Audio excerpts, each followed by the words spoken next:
Čo by ste mali robiť, ak máte doma stonožky, pavúky, stonožky, ucholaky, mnohonožky, vši, vaky, strieborné rybky, šváby, malé chrobáky a iné plazy?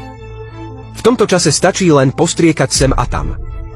Stačí postriekať raz a hmyz uhynie. Nemusíte hmyz naháňať a postriekať. Nemusíte hľadať hmyzie hniezda. Jedným použitím môžete zabiť viac ako 30 druhov škodcov.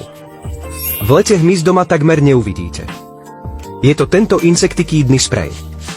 Musíte ho vopred postriekať na miesta, kde sa hmyz často vyskytuje.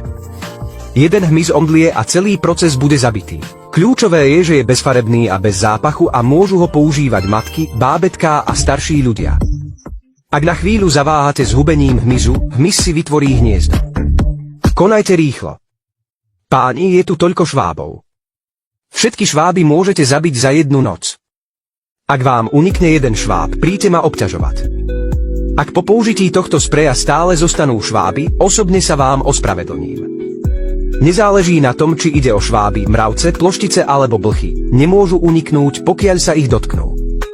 Vo vašom dome zomrú.